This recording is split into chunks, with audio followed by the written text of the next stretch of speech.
I'm 106 years old.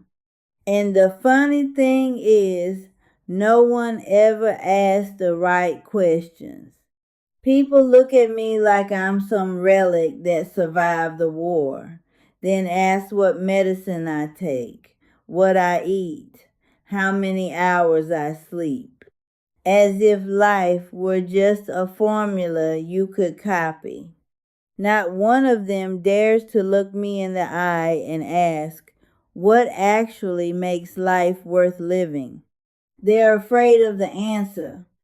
I've buried 7 doctors. 7. Let that sink in. Men who once lectured me about cholesterol, blood pressure, and longevity. I've lived through presidents I couldn't stand and watch them die or be forgotten like everyone else. So today, I'm not giving you comforting advice. I'm giving you 10 truths. Brutal, but real. Truth has honed. The phrase, I'll be happy when, is a scam. A sweet trap you set for yourself and then lock yourself inside. I had a friend, Betty. We worked at a telephone exchange day after day, listening to strangers' voices and living the same routine. Betty always said, 10 more years. When I retire, I'll open a little bakery by the sea. Then I'll start living. She said that for 20 years. Her eyes lit up like the future was a gift already wrapped. Then she died. At 62, right before retirement. No bakery, no seaside, no starting to live. Just a very clean ending. Happiness isn't a bill you can push to next month. There's no finish line. No moment when a voice announces, all right, you're allowed to be happy now. If you keep waiting, you'll die in the waiting. Truth #2. The feeling you're chasing can't be bought and it can't be handed to you. I was a teacher for 31 years. 31 years of classrooms, grading papers, meetings trying to become someone valuable. Once, I missed my daughter's first dance recital. She'd practiced for months. She looked out into the audience, and I wasn't there because I was stuck in a suffocating meeting trying to impress a principal. 2 years later, he retired and forgot my name. That same year, I was named Teacher of the Year. A shiny trophy. Applause. Photos. Praise. That night, I came home and ate dinner alone in a dark kitchen. The trophy sat on the table, lifeless. Cold. It didn't feel the hollow in my chest. That feeling of enough, no one gives that to you. If you don't give it to yourself, you'll spend your whole life begging for it. Truth #3. You don't have as much time as you think. This isn't philosophy. It's math. My sister Margaret. We didn't speak for 3 years. 3 years. Over an old set of furniture from our mother. Sounds stupid, right? It was. But at the time, our egos were bigger than blood. Then, one day, I got the call. Brain aneurysm.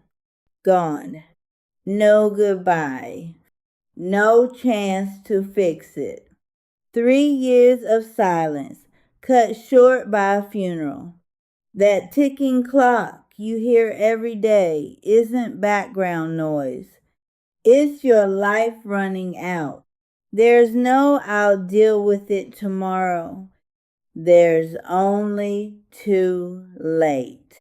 Truth #4. Your job is not your legacy. The day you die, your company will clear your desk by Friday afternoon. By Monday, someone else will be sitting there, quick, clean, emotionless. What remains is people. The kid next door you tutored for free. The friend you stood by when they were falling apart. No one at your funeral will say he replied to emails very quickly. Truth #5. Resentment is poison. And the stupidest part is, you drink it every day hoping someone else will die. I knew a man named Walter. He ate clean, exercised, took every vitamin you could name, a model of healthy living. He died of cancer at 68. People said the disease killed him. I don't think so. What killed him was 40 years of hating his brother over an inheritance. 40 years. Carrying a backpack full of invisible stones every single day. Forgiveness isn't about whether they deserve it.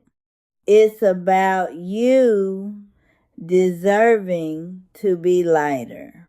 But most of you would rather stay heavy than let go, and then wonder why you're so tired. Truth #6. You're doing something very modern and very foolish. You're sealing your cup shut. My energy, my time, my emotion. Sound familiar? People call it self-healing. It sounds wise, sophisticated, but most of you are just afraid. Afraid of being drained. Afraid of being taken from. Afraid of giving and getting nothing back. So you shrink. You withdraw. You clamp a lid on your cup as if the whole world is out to steal from you. I've lived long enough to see the opposite. The happiest people aren't the ones who hold on tight. They're the ones who give, not in a self-destructive, exhausting way, but in an open, intentional way. I had a friend, Earl, 86. One day I asked him, "Are you still trying to become someone?" He laughed. "I spent 60 years trying to be somebody. Now I just try to be here and listen." Sounds small. Try it. Sit in front of someone and truly listen. No interrupting. No judging. No rehearsing what you'll say next. You'll feel how restless you are. You'll hear your ego screaming to jump in. The only things you keep when you die aren't what you held on to. They're what you gave. Your attention, your kindness, your time. The more you hoard, the emptier you become. Give well, and you become full. Truth #7. This is what you waste every day without realizing it. Presence. It's the most expensive gift you can give. My husband, Robert, wasn't the kind of man people write poetry about. He didn't buy flowers, didn't do cheap romantic gestures. But when I spoke, he folded his newspaper, looked at me, not the polite kind of looking, the kind that made it feel like I was the only thing in existence. No phone, no distractions, no half attention. Do you understand how rare that is? These days, people give money, buy gifts, and call that love. It's not. Providing is not the same as being present. You can sit right next to someone and still be completely absent. Put your phone down. Not after you finish reading this. Now, look at the people you love, because one day you'll wish you had looked a little longer. Truth has shite. This is what kept me from turning to stone. Laughter, not decoration for life, a survival tool. The day after Robert's funeral, 68 years.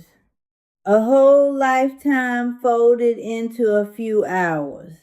I sat in the kitchen and broke. Cried until I couldn't breathe. My granddaughter walked in. She stood there, helpless. Didn't know what to say. I looked at her, a mess, and said, "He always said I'd be lost without him. Turns out the old man was right." She laughed. I laughed. Then cried again. Then laughed again. That's how we survived that day. Listen carefully. Life will break your heart. Not maybe. Certainly. Laughter won't fix the break, but it will keep your soul from freezing. Without it, you'll die inside long before your body does. Truth #9. You need a reason to get out of bed. That's it. I wake up at 5:30. Not because of iron discipline, because I have a reason. My garden needs tending. My neighbor's fence needs me standing there watching him fix it, even if he didn't ask. And at 9 a.m. on Tuesdays, my great-granddaughter calls me. Those are my reasons. Nothing grand. Nothing heroic, but they're mine. You don't need to save the world. You just need something real enough to pull you out of bed. Otherwise, you drift day after day. And one day, you realize you never truly lived. Truth has zone 0. Listen carefully. This is the harshest truth. You are already enough right now. Not when you're better looking. Not when you're richer. Not when someone finally validates you. Now, you are enough. You're made of stardust. Yet you live as if you need permission to exist. The greatest waste of my 106 years wasn't money, wasn't an opportunity. It was the years I spent believing I had to prove I deserved to live. How foolish. Life is not a test. No one is grading you. And time doesn't wait for you to be ready. It just moves. So eat simple food.